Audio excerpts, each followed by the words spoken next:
मुझे पता है आपने साल भर बहुत मेहनत की, बहुत अच्छे से चीज़ों को पढ़ा भी है और तुम्हें लगभग बहुत सारी चीज़ें याद हो गई होगी। लेकिन एक अंतिम पॉइंट होता है ना कि अंतिम पॉइंट में हमें कोई ऐसा वीडियोज़ मिल जाए, जहाँ से एक बार हम अपने तैयारी का आकलन कर सकें कि हमारी तैयारी किस प्रकार से है। लीजिए, मिडिल एजुकेशन आपके सामने कक्षा 10वीं हिंदी का एक अभ्यास प्रश्न प्रेजेंट कर रहा है।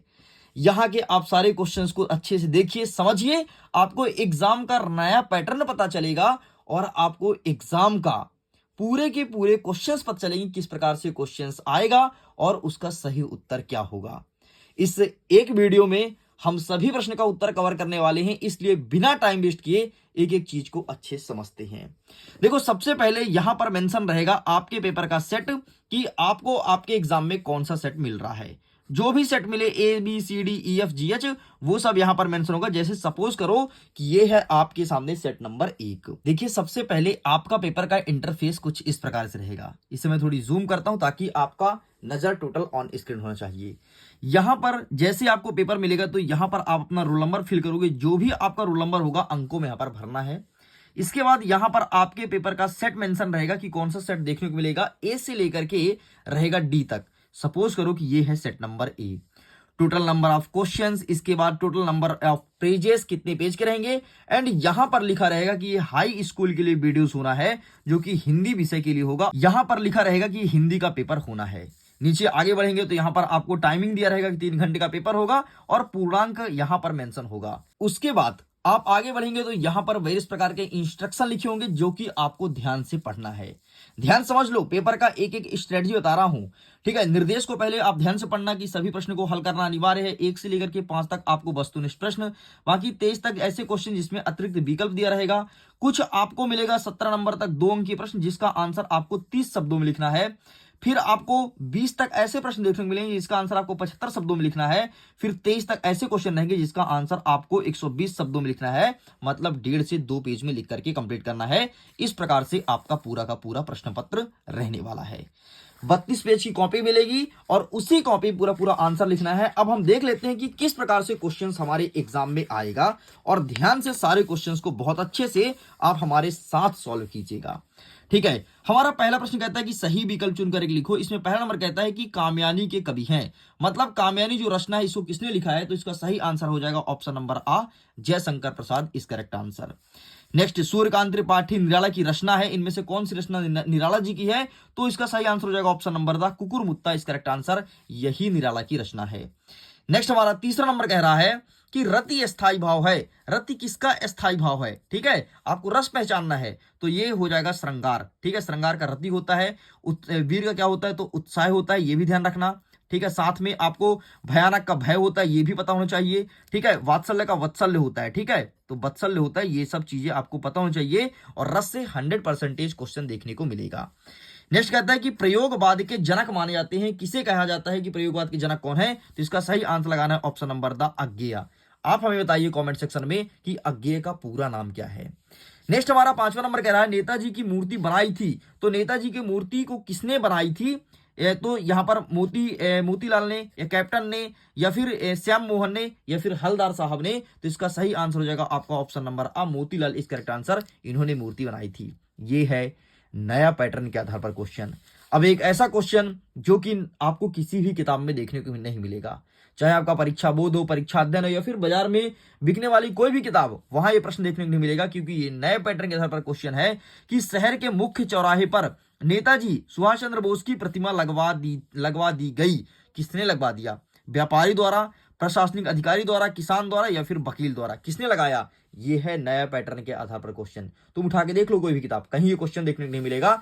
एंड मैं चाहता हूं इसका आंसर आप हमें दीजिए कमेंट सेक्शन में। चलो आगे बढ़ते हैं नेक्स्ट क्वेश्चन की तरफ।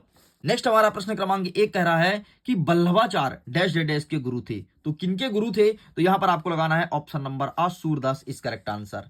नेक्स्ट कह रहा है कि चौपाई छंद के प्रत्येक पंक्ति में कितनी मात्राएं होती हैं, तो 16 मात्राएं होती है, तो यहां पर आपको 16 लिख देना है।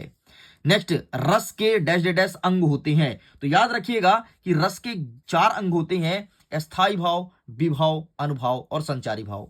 नेक्स्ट कहता है कि संचारी भाव संख्या कितनी होती है, 33 होती है। नेक्स्ट कह रहा है समास के भेद कितने होते हैं, तो समास के 6 भेद होते हैं, इस चीज को ध्यान रखिएगा। नेक्स्ट कहता है सूरठा छंद में कितने चरण होते हैं, तो सूरठा छंद में 4 चरण होते हैं। इस प्रकार से आपका ये होता है कंप्लीट। आगे बढ़ते हैं, फटाफट सही जोड़ी देखते हैं एक नजर में। ठीक है, सबसे पहले कहता है संस्कृति, ठीक है, फिर कहता है अणु बम विस्फोट, फिर कहता है श्रृंगार रस, कई अंक वाली रचना, नेताजी की प्रतिमा और बाल गोविंद भगत। चलिए अब इसे फटाफट मैच करते हैं, हमसे जो बनता है, जो सरल लगता है वो पहले करेंगे, बाकी फिर बाद में करेंगे। तो सबसे पहले श्रृंगार रस, श्रृंगार रस का क्या हो जाएगा, रति स्थायी भाव, ठीक है, तो ये हो जाएगा आपके तीसरे का उत्तर। ठीक, हमने यहां पर मैच कर दिया। नेक्स्ट कह रहा है कई अंक वाली रचना, कई अंक वाली रचना कहलाती है नाटक, तो ये हो जाएगा चौथे का उत्तर। नेक्स्ट आप कहता है नेताजी की प्रतिमा, तो नेताजी की प्रतिमा लगी थी कस्बे के चौराहे पर, तो ये हो जाएगा आपके 5वें का उत्तर। नेक्स्ट आप कह रहा है कि बाल गोविंद भगत, तो बाल गोविंद भगत हमेशा कबीर के पंथ गाया करते, तो ये हो जाएगा 6वें का उत्तर। अब क्या बचा, संस्कृति, तो संस्कृति का आपका यहां पर एक सेकंड ना, यहां पर एक टाइप मिस्टेक है, यहां पर ना चेंज होना चाहिए, एक अंक होकर के बल्कि कुछ और होना चाहिए। तो यहां पर अणु बम विस्फोट, तो ये हो जाएगा विज्ञान का दुरुपयोग, तो ये हो जाएगा दूसरे का, और संस्कृत के स्थान पर कुछ और होना चाहिए, तब जाकर के मैच होगा। मतलब यहां पर टाइप मिस्टेक हो गया है, मैंने आपको बता दिया, मैं उम्मीद करता हूं समझ आया होगा। ठीक, आगे बढ़ते हैं, प्रश्न क्रमांक 4 क्या कह रहा है, एक वाक्य में उत्तर लिखो। पहला नंबर कहता है राम लक्ष्मण परशुराम संवाद रामचरितमानस के किस कांड का अंश है, तो ये बाल कांड का है, ध्यान रखना किस कांड का है, बाल कांड का है। ठीक है, जब वो बालक थे तब ये अंश उद्घटित हुआ था। नेक्स्ट कह रहा है उत्साह कविता का मुख्य गुण क्या होता है, या फिर उत्साह कविता किस प्रकार से लिखी जाती है, तो उत्साह कविता जब जब तुम पढ़ोगे तो तुमको हर्ष देखने को मिलेगा, मतलब तुमको खुशी आएगी, तुमको क्रांति का पता चलेगा उत्साह कविता में, तो क्रांति लिखना है, और इसके बाद तुम्हें उत्साह तो मिलेगा ही मिलेगा। ठीक है, तो इस प्रकार से हर्ष और क्रांति तुम्हें लिख देना है। नेक्स्ट कह रहा है अरि ओ करुणा प्रभामय के में किसकी रचना है, तो ये अज्ञेय की रचना है, इसको लिखने वाले अज्ञेय हैं। इस प्रकार से आपको आंसर लिखना है, अज्ञेय की रचना है। इसका आंसर कैसे लिखना है, इस पर मैंने एक वीडियो बना के रखी है, अगर आपने नहीं देखा तो प्लीज जाइए जाकर के देखिए। बोर्ड एग्जाम में कॉपी कैसे लिखें उस पर मैंने डिटेल वीडियो बनाया है, आपको एक एक चीज बताए कौन सी गलती आपको नहीं करनी है ताकि एग्जाम में टॉप करो। नेक्स्ट कह रहा है कि भगवान शंकर का धनुष किसने तोड़ा था, तो भगवान शंकर का धनुष राम भगवान ने तोड़ा, तुमको पता होगा, शिव धनुष को राम ने तोड़ा था। नेक्स्ट कह रहा है जापान के हिरोशिमा में कौन सा बम गिराया गया था, तो यहां पर गिराया गया था परमाणु बम, तो आपको लिखना है परमाणु बम। ठीक है, कौन ने गिराया था, तो अमेरिका ने गिराया था, यही भी याद रखना। ठीक है, अमेरिका नामक शहर ने गिराया था। हाथ मलना का अर्थ क्या होगा, हाथ मलना मतलब होता है पछताना, और आज अगर इस वीडियो को तुम पूरा नहीं देखोगे, अच्छे समझ के नहीं जाओगे, तो डेफिनेटली एग्जाम के दिन 27 तारीख को आपको हाथ मलना पड़ेगा, मतलब पछताना पड़ेगा। आपको फिर लगेगा कि काश मिडिल एजुकेशन द्वारा बनाई हुई वीडियो को हम अच्छे से पढ़ लिए होते, उसके सारे पैटर्न को अच्छे से समझ लिए होती। इस प्रकार से 4 तक होता है कंप्लीट। आगे बढ़ते हैं नेक्स्ट, और नेक्स्ट हम कवर करते हैं आगे के क्वेश्चंस को। हमारा 5वां नंबर कह रहा है सत्य सत्य बताओ। पहला नंबर कहता है बहस करना लेखिका मनु भंडारी के पिताजी का सगल था, तो बिल्कुल ये चीज सत्य हो जाएगा। नेक्स्ट कह रहा है कि चौपाई छंद में क्या 24 मात्राएं होती हैं, गलत हो जाएगा। नेक्स्ट कह रहा है मैं क्यों लिखता हूं अज्ञेय की रचना है, बिल्कुल सही बात है। नेक्स्ट कह रहा है हिंदी का प्रथम उपन्यास परीक्षा गुरु को माना गया है, बिल्कुल सही बात है। नेक्स्ट कह रहा है कि शब्दों का सार्थक समूह क्या वाक्य कहलाता है, बिल्कुल सही बात है। छायावाद के जनक महावीर प्रसाद द्विवेदी माने गए हैं, गलत बात है। इस प्रकार से आपका दूसरा और छठवां गलत, बाकी आपका सही है। आंसर कैसे लिखोगे कॉपी में, देखो सही है तो यह मत लिखना सही बात है, ठीक है, सत्य लिखना, और सत्य लिखने के बाद आप खड़ी पाई लगा देना। ठीक, इस प्रकार से आप आंसर लिखोगे, आपका बेहतरीन आंसर माना जाएगा। नेक्स्ट हमारा कह रहा है 6वां नंबर कि नई कविता की 2 प्रमुख विशेषता बताइए, अथवा में कहता है कि रीतिकाल की 2 प्रमुख विशेषता बताइए। तो आइए फटाफट अब इनका आंसर मैं दिखा देता हूं, और सारे आंसर को कंठस्थता अच्छे से रट ही लेना अगर एग्जाम में टॉप करना चाहते हो तो। क्या पूछा सबसे पहले, नई कविता ना, तो ये रहा आपके सामने नई कविता की विशेषता, टेका स्क्रीनशॉट। नेक्स्ट क्या कहेगा, रीतिकाल, तो रीतिकाल आपसे पूछा तो रीतिकाल का दिखा देता हूं। रीतिकाल का क्या पूछा है, रीतिकाल की प्रमुख विशेषता। ठीक है, तो ये रहा आपके सामने रीतिकाल की विशेषता, बस इतना तुम्हें लिखना है। आगे बढ़ते हैं, नेक्स्ट क्या कह रहा है 7वां नंबर कि तुलसीदास और मंगलेश डबराल की काव्यगत विशेषता बतानी है निम्न बिंदु के आधार पर। 2 रचना भाव पक्ष, इसके लिए आप पीडीएफ को डाउनलोड कर लीजिए, लिंक डिस्क्रिप्शन बॉक्स में दिया गया है, वहां पर बकायदे बढ़िया पीडीएफ बनाया गया, एकदम सुंदर ट्रिक के साथ अट्रैक्टिव पीडीएफ। तो लिंक डिस्क्रिप्शन बॉक्स में है, दोनों कवि का नाम देखो, तुलसीदास मंगलेश डबराल, आपको मिल जाएगा पीडीएफ में। साथ ही वहां पर आपको लेखक परिचय मिल जाएगा, तो डिस्क्रिप्शन को ओपन करो और जल्दी से देख लो फटाक से। नेक्स्ट कह रहा है 8वां नंबर कि गोपियों द्वारा उद्धव को भगवान कहने में क्या व्यंग निहित है, और अथवा क्या कहता है कि कविता का शीर्षक उत्साह क्यों रखा गया है, मतलब ऐसा क्या रीजन है कि कविता का शीर्षक उत्साह रखा गया है। और ये सारे क्वेश्चंस 2 नंबर के हैं, इस चीज को ध्यान रखिएगा। तो आइए मैं दिखा देता हूं फटाफट आपको। प्रश्न क्रमांक 8 का उत्तर क्या हो जाएगा? तो ये रहा आपके सामने आंसर, ठीक है, ये रहा। क्या प्रश्न पूछा है? क्या व्यंग निहित है ना, तो क्या व्यंग निहित है, ये आंसर आपके सामने लिखा गया है, ठीक, ये रहा, ठीक है, स्क्रीनशॉट आप इसका फोटो खींच लो। नेक्स्ट आपका क्या कह रहा है? नेक्स्ट हमारा अथवा कहता है कि कविता का शीर्षक उत्साह क्यों रखा गया है, ऐसा क्या रीजन है? तो आइए इसका आंसर दिखा देते हैं, ये रहा है आपके सामने इसका आंसर, तो आप इसका फोटो खींच लो, साइड करते हैं। नेक्स्ट हमारा प्रश्न कह रहा है कि कविता में बादल किन किन अर्थों की ओर संकेत कर रहा है, और अथवा कहता है कि कवि के अनुसार फसल क्या है, ठीक है, तो ये प्रश्न पूछा गया है, तो आइए फटाफट हम इसका आंसर देखते हैं। तो सबसे पहले किन किन अर्थों की ओर संकेत कर रहा है, ये रहा आपके सामने, ठीक है। अब क्या कह रहा है कि कवि के अनुसार फसल क्या है ना, तो ये रहा है आपके सामने फसल क्या है, आप इसका फोटो खींच लो। आगे बढ़ते हैं। नेक्स्ट कह रहा है 10वां नंबर कि महाकाव्य और खंड काव्य में अंतर लिखो, अथवा में कहता है कि अनुयोक्ति अलंकार को परिभाषा लिखना है उदाहरण सहित। ये सारे क्वेश्चन कितने नंबर के हैं? 2 नंबर के, इस चीज को ध्यान रखिएगा। तो आइए मैं दिखा देता हूं फटाफट आपके सामने, ठीक है। सारे प्रश्न के उत्तर को अच्छे से याद कर लेना भाई, अगर एग्जाम में टॉप करना है तो ये रहा महाकाव्य और खंड काव्य में अंतर, आप इसका फोटो खींचो। नेक्स्ट अनुयुक्त अलंकार पूछे ना, तो अब आपको अलंकार दिखा देते हैं। अलंकार ये रहा आपके सामने, अनुयुक्त अलंकार, ये नीचे अनुयुक्त अलंकार लिखा है, मालियावत देखकर कलिन कली पुकार, फूले फूले चुन गए कल ही हमारी बार, बस ये आपको याद करना है। नेक्स्ट हमारा 11 नंबर कह रहा है कि वीर रस किसे कहते हैं, इसका उदाहरण सहित लिखना है, मतलब विथ एग्जाम्पल आपको समझाना है कि क्या होता है वीर रस, ठीक है। तो आइए फटाफट हम इसका आंसर दिखा देते हैं वीर रस का। तो ये रहा है आपके सामने वीर रस, आप इसका फोटो क्लिक कर लो। आगे बढ़ते हैं। नेक्स्ट हमारा अथवा क्या कहता है कि दोहा छंद की परिभाषा उदाहरण सहित लिखना है। क्या होता है दोहा छंद, इसके बारे में हमें बताना है।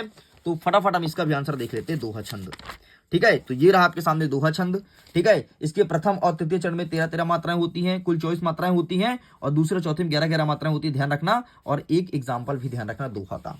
चलो साइड करते हैं। नेक्स्ट कहता है कि यशपाल और मनु भंडारी, इनका साहित्यिक परिचय देना है निम्न बिंदु के आधार पर। बिंदु दिया है 2 रचनाएं और भाषा शैली, इसका भी पीडीएफ आपको मिल जाएगा साथ में, जाइए जाकर के डाउनलोड कर लीजिए, डिस्क्रिप्शन बॉक्स में सब कुछ ऐड कर दिया हूं।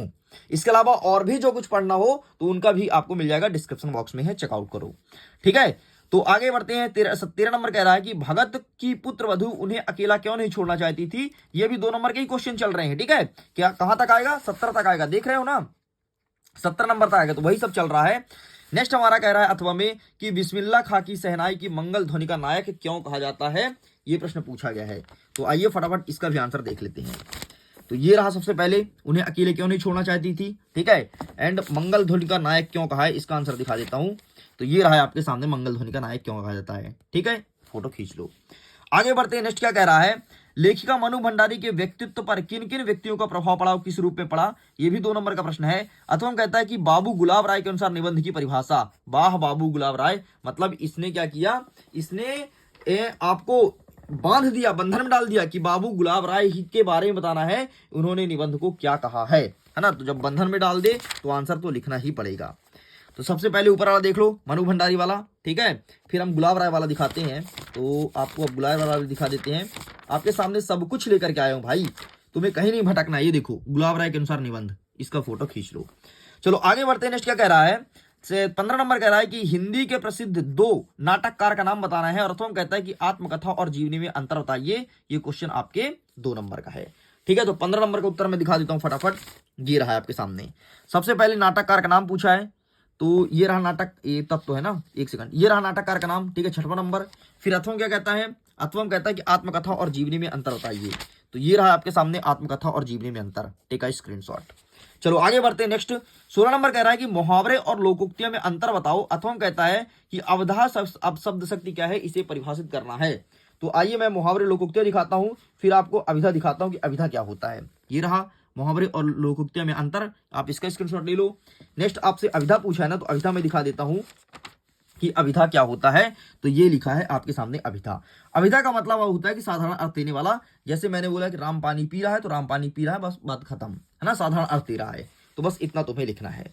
चलो आगे बढ़ते हैं। 17 नंबर कहता है कि लेखक अज्ञेय ने अपने आप को हिरोशिमा के विस्फोटक का उपभोक्ता कब और किस तरह महसूस किया है। तो क्या हुआ था, लेखक घूमने गए थे हिरोशिमा, वो पहले हॉस्पिटल गए, हॉस्पिटल में देखो कई सारे मरीज पड़े थे, उनको लगा चलो ठीक है यार, ऐसी घटना होती रहती है। लेकिन जब वो रोड पर यात्रा कर रहे थे, देखिए बाप रे बाप, इतने लोग झुलसे थे, मरे हुए थे, तो उन्हें जाकर के बहुत बुरा लगा और लगा कि विज्ञान का बहुत ज्यादा दुरुपयोग हुआ है यहाँ पर। ठीक है, तब जाकर के उन्होंने फिर रेलगाड़ी में बैठ करके कविता लिखी थी। याद रखना, बहुत सारे बच्चे कहते हैं हवाई जहाज में लिखे थे, अरे रेलगाड़ी में लिखे थे। ठीक है, ये रहा इसका आंसर।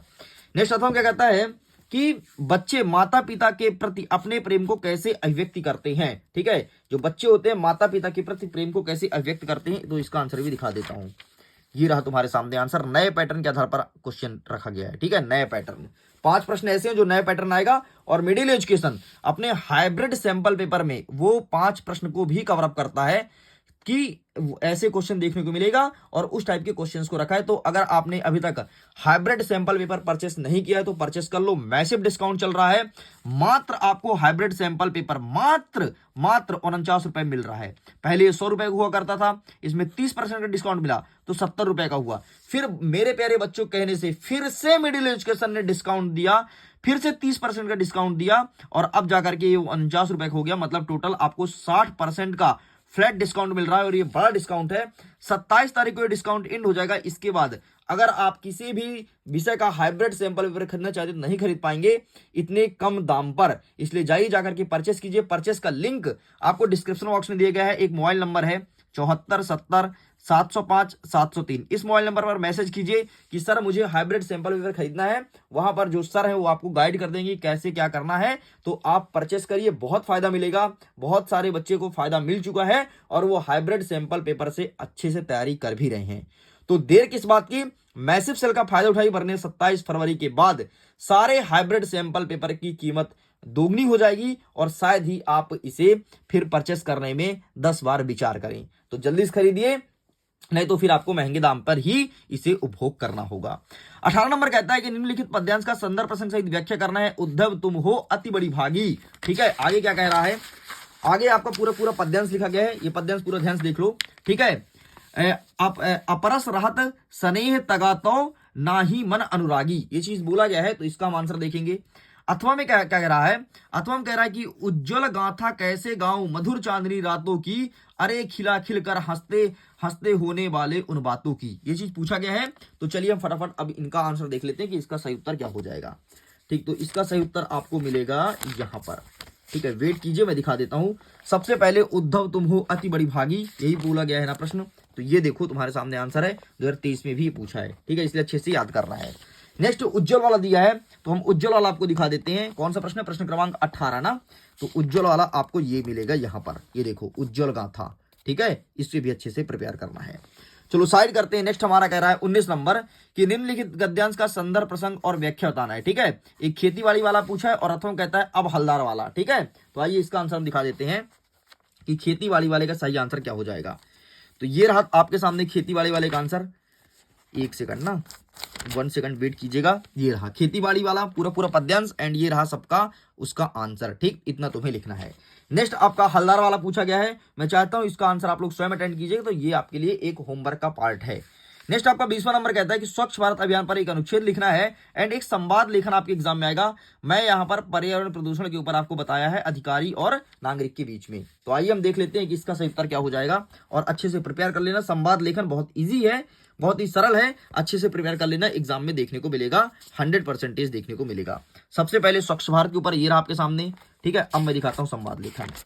ठीक, स्वच्छ भारत कंप्लीट हो गया ना, अब मैं आपको संवाद लेखन दिखा देता हूं। इतने के बाद आप डेफिनेटली अच्छे से कर पाओगे। तो ये रहा आपके सामने पर्यावरण समस्या के ऊपर। ठीक है, तो बाकी ये सब अपने से लिखा जाता है, इसको चीटिंग मत करना, ना तो ये लिख करके आना जो मैं दिखा रहा हूं, ना तो आप कोई किताब से लिख करके आना, अपने मन से लिखना। नेक्स्ट कह रहा है कि एक आपको गद्यांश दिया गया है, काव्यांश दिया गया है, इसको पढ़ करके प्रश्न का उत्तर देना है। तो आइए गद्यांश और काव्यांश को पढ़ते हैं, प्रश्न का उत्तर देते हैं। गद्यांश काव्यांश सॉल्व करने का तरीका ये कि आप इत्मीनान से, बढ़िया मन से सारी चीज को पढ़िए। देखना, मैं पढ़ता हूं। सामाजिक जीवन के अंतर विरोधों को समाप्त करने का लक्ष्य है कि सामाजिक समरसता का आधार है। समाज एक संपूर्ण इकाई है जिसमें मनुष्य की शक्तियों के विकास की कई संभावनाएं निहित है। व्यक्ति की शक्तियां जीवन की विभिन्न दिशाओं को उद्घटित करने वाले भले हो, किंतु समष्टि के साथ अपनी संवेदना में एक हृदय बनकर स्पंदित हो। परस्पर सहयोग और समन्वय के साथ सहानुभूति तो सामाजिक समरसता के लिए अनिवार्य शर्तें हैं। गद्यांश का शीर्षक क्या है, तो सामाजिक समरसता। ठीक, तो सामाजिक समरसता। अब बच्चे बोलेंगे सर हम कैसे पहचाने सामाजिक समरसता। देखो, गद्यांश जिसके बारे में लिखा गया हो ना वही उसका शीर्षक कहलाता है। सामाजिक समरसता का क्या आशय है, ठीक है, तो आशय मतलब इसका अर्थ पूछा है तो ये यहाँ पर इसका आशय लिखा गया है। ठीक, ये यहां से आप लिखोगे एंड आधार यहां तक कंप्लीट करोगे, ये हो जाएगा आपके पहले का उत्तर। ठीक है, ये कंप्लीट करना है। नेक्स्ट क्या कह रहा है कि सामाजिक समरसता के लिए अनिवार्य शर्तें क्या है, तो ये लिखा है इसका अनिवार्य शर्तें, आपको इसका आंसर यहां से लिखना है। समिष्ट के साथ अपनी संवेदनाओं को एक हृदय में स्पंदित हो और परस्पर सहयोग की, समन्वय की, सहानुभूति सामाजिक समरसता की अनिवार्य शर्तें हैं। ये हो गया तीसरे का उत्तर। अब बताओ कितना सरल था ना, सबका उत्तर मिल गया। ऐसे आपको ढूंढना है। नेक्स्ट आपको अथवा वाला ही कंप्लीट करना है। अथवा वाला कहता है तुम युवक हो, काल को भी काल से देखते रहे हो। ठीक है, देश का सौभाग्य अपने खून से लिखते रहे हो। ज्वाला ज्वाला की भूचल की साकार परिभाषा तुम ही हो। देश की समृद्धि की सबसे प्रबल आशा तुम ही हो। ठान ठान लोगो तुम, अगर युग की नई तस्वीर दोगे, गर्जना से शत्रुओं के तुम कलेजा चीर दोगे। तो गद्य काव्यांश का उचित शीर्षक क्या है, तो उचित शीर्षक क्या है, इसका आंसर आप लोग हमें दीजिए कमेंट सेक्शन में। ठीक है, मैंने बता दिया, बहुत ही सरल शीर्षक है। शीर्षक कैसे निकालना है, जिस चीज का बार बार उल्लेख हुआ है। ठीक, अब तुम इसे ध्यान से समझोगे तो डेफिनेटली निकाल पाओगे। नेक्स्ट, युवक वर्ग क्या क्या कर सकता है, तो युवक वर्ग क्या क्या कर सकता है, यहाँ पर लिखा गया देखो, ज्वाला भूचाल साकार परिभाषा हो, इसके साथ तुम खून से लिखते हो। ठीक है, तो ये सब बीच बीच से निकालना है। समृद्धि की सबसे प्रबल आशा तुम ही हो। ठीक, और शत्रु से लड़ सकता है, ठीक, और चीर सकता है, ये सब आपको लिखना है। मतलब पॉइंट पॉइंट आपको निकाल के लिखना है। लेकिन इन दोनों में से अगर तुम मेरे से पूछोगे सर हम कौन सा ट्रेंड करेंगे, तो हम बोलेंगे 21 का तुम ऊपर वाला ट्रेंड करो, ये ज्यादा सरल होता है, सटीक होता है, इसमें ज्यादा माथा पच्ची होता है, दिमाग ज्यादा लगता है। ठीक है, ऊपर वाला ट्रेंड करो, ज्यादा अच्छा माना जाएगा। नेक्स्ट हमारा 22वां नंबर कह रहा है लाउड स्पीकर पर आपको निबंध लिखना है, सॉरी लाउड स्पीकर आपको पत्र लिखना है कि जिलाधीश मतलब कलेक्टर साहब को कि लाउड स्पीकर बंद करा लो, हमारे एग्जाम चल रहे हैं। अथवा कहता है कि जन्मदिन पर अपने दोस्त को बुलाने के लिए एक आमंत्रण पत्र लिखना है। ये सारे क्वेश्चंस रहेंगे 4 नंबर के। तो आइए इसका आंसर दिखा देता हूं और मैं फिर से बोलूंगा सारे प्रश्न को अच्छे से रट लेना क्योंकि एग्जाम में यही सब आएगा। ठीक, तो ये रहा, आप इसका फोटो खींच लो। ठीक है, ये कंप्लीट होता है। एंड नेक्स्ट आपको दिखा देता हूं, ये रहा जन्मदिन वाला। ठीक, आप इसका स्क्रीनशॉट ले लो। चलिए साइड करते हैं। नेक्स्ट क्या कर रहा है, अंतिम प्रश्न जो कि 23वां नंबर है कि रूपरेखा सहित आपको निबंध लिखना है किसी एक पर 120 शब्दों में, मतलब आपको 1.5 पेज लिखना है। ठीक है, 1.5 पेज या फिर 2 पेज। अगर मैं पॉइंटों की बात करूं तो आपको 5 पॉइंटों में इसका आंसर लिखना है। ठीक है, तो जो ठीक लगे आप लिख देना। मेरा प्रिय खेल, विज्ञान के बढ़ते चरण, वृक्षारोपण, कंप्यूटर के बारे में, साहित्य और समाज। अगर मेरी ओपिनियन मानो तो मैं बोलूंगा मेरे प्रिय खेल के ऊपर लिखो क्योंकि खेल आप लोग खेलते हो और आपको आइडियाज भी है। इस प्रकार से लीजिए स्टूडेंट्स, मैंने पूरा हिंदी के प्रश्न पत्र को कवर कर दिया हूं, सारे क्वेश्चंस को बता दिया, नए पैटर्न, पुराना पैटर्न, और सब कुछ आपको यहां पर याद भी करा दिया हूं। मैं फिर से बोलूंगा एंड होते होते कि सारे क्वेश्चन को अच्छे से प्रिपेयर कर लो। आपके एग्जाम में यहां से बहुत सारे क्वेश्चन देखने को मिलेगा और पूरा का पूरा पैटर्न तो यही रहेगा। पैटर्न तो चेंज हो ही नहीं सकता, 100% पैटर्न यही रहेगा। इसी पैटर्न पे, इसी तर्ज पर आपका पेपर बनाया जाएगा। सो मैं वीडियो को एंड करता हूं। Thanks for watching. Hybrid sample paper को परचेज जरूर करो क्योंकि वहां से बहुत सारे फायदे मिलेंगे। नए पैटर्न के क्वेश्चंस, आंसर लिखने का तरीका, ये सब कुछ आपको हाइब्रिड सैंपल पेपर लेने के बाद आपको पता लग जाएगा जब उसे आप सॉल्व करेंगे तो। सो मैं वीडियो को एंड करता हूं। Thanks for watching, bye bye.